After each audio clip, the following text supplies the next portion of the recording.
Alright guys, in this video I'm going to walk you through in how to replace a power steering pump on this Honda Odyssey. So during the replacement of this power steering pump, I anticipate to make a mess. So I'm getting started with some of these mats. They help absorb all of the fluid that I'm about to drip all over the vehicle. And I have this little can right here, this little canister or pan. I'm going to place it right here. So this is your power steering canister right here, and I'm going to try to attempt to remove as much of the fluid as possible.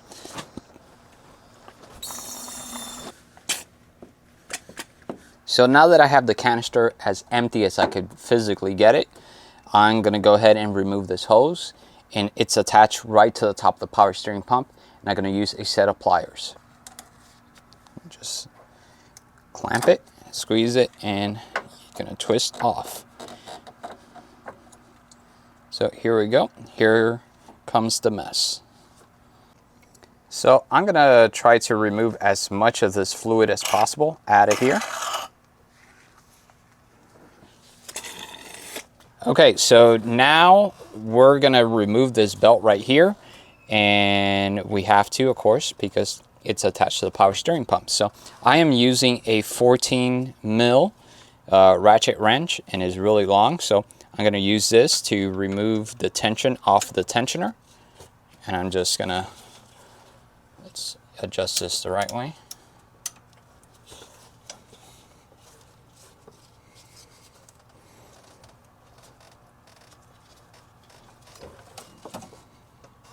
Just like that. Okay, and right on top of the power steering pump, you're going to see that there is a hose attached. This is your high pressure side. So this is your low side where the canister comes in here and fills it up with fluid. And this is your high side where it pumps it into the power steering. So we're going to release these two bolts, and inside here, there's usually a washer or O-ring. We're going to look out for that. We're more than likely going to replace it with the new pump, but keep that in mind. If you do not install that, it will leak around here.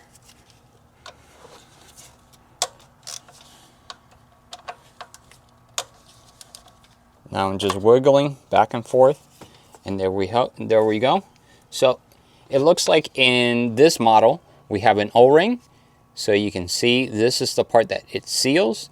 That's very important to replace it and install a new one, so we can make sure, we could assure that it doesn't leak around there. So we're just going to place this hose here out of the way.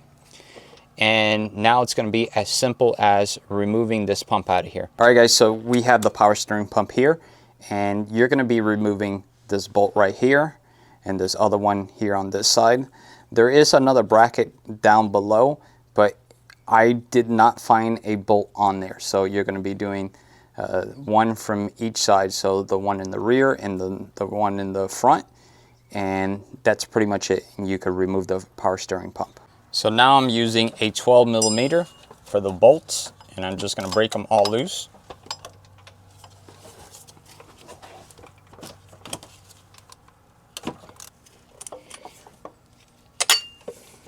So whenever I am doing a job like this, I try to remove as little bit of parts as possible, and I try to maneuver whatever I am removing or installing around everything.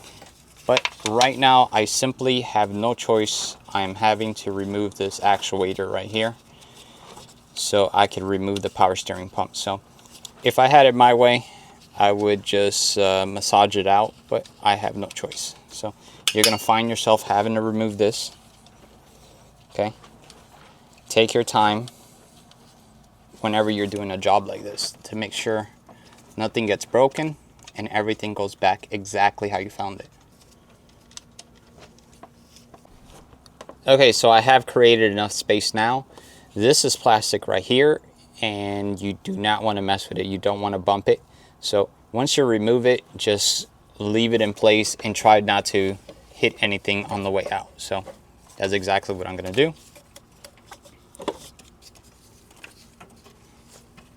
Here we go.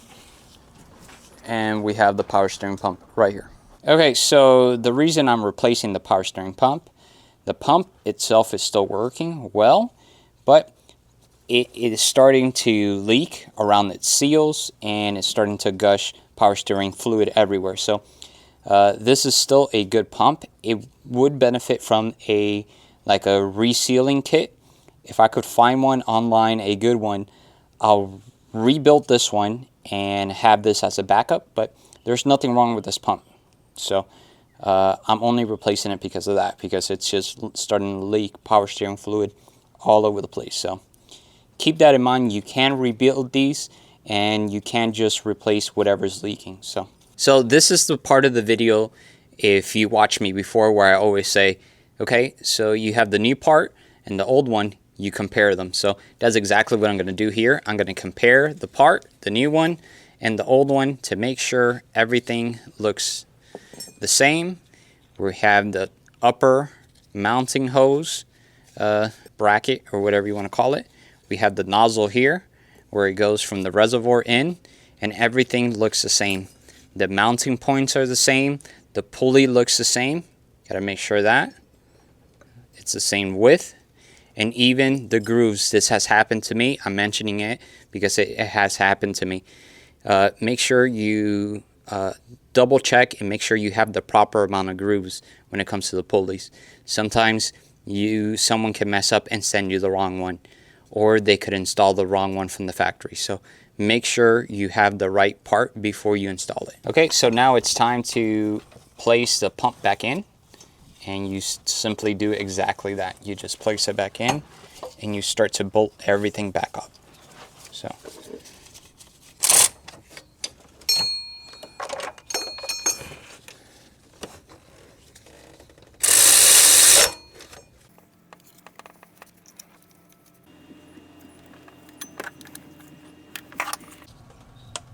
So right now I'm installing back this hose with the O-ring, and I'm using some of this O-ring lube. I always talk about this, and it's very important to lube this back up when you're installing it, simply because when you're installing it, you can pinch this O-ring and you can damage it, and then you will create a leak. This O-ring seems to be in good shape, so I'm not going to replace it. I was thinking about replacing it, but I can see it still has its form and it doesn't need replacing, so I'm not going to do that. So I'm going to simply just install it back on.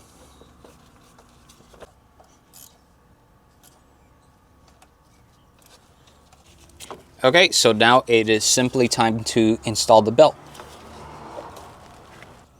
Okay, so now that I have the belt installed, I'm just going to double check the pulleys. I'm going to make sure the belt is routed in the right direction, and I am just using my fingers just to feel around, make sure everything's attached in the main pulley, harmonic balancer, and then I move my way to the AC compressor, and it feels correct. And I'm going to give it one last inspection, and everything looks good. I always suggest you to do this because you can start the car and the belt will fly off. It has happened, so that's why I do it, from many years of practice. So now you just simply plug the hose into the other nozzle right here. This is for the reservoir.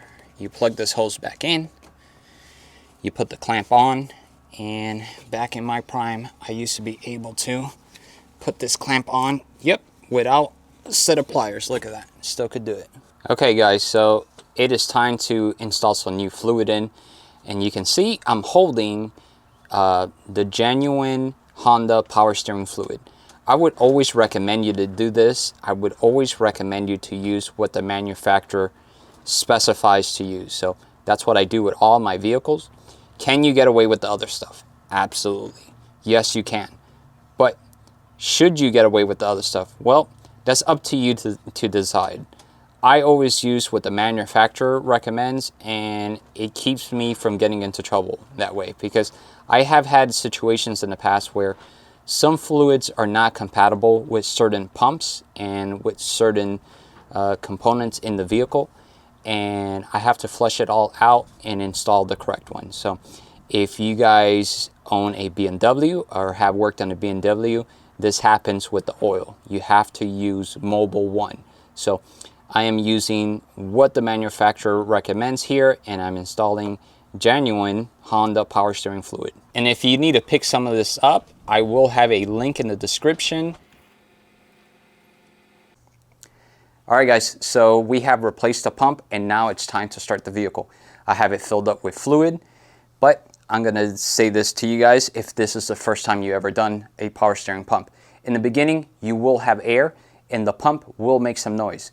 You will have a winding sound.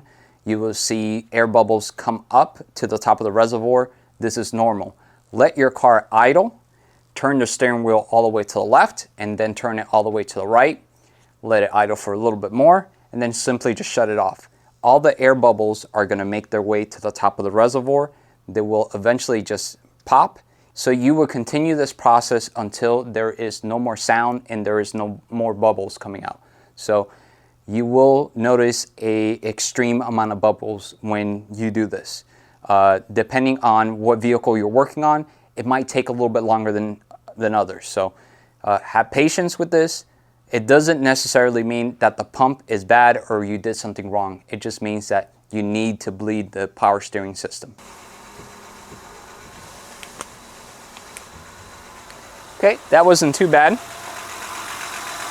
Okay, so in my situation right now, I don't have too much bubbles coming up to the top of the surface, so I'm just gonna let it sit here for a couple of minutes.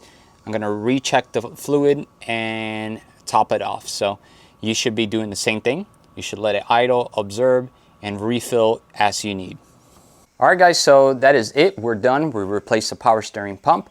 If you liked this video and you found it useful and you found it helpful, please like, please subscribe, and we'll see you in the next video.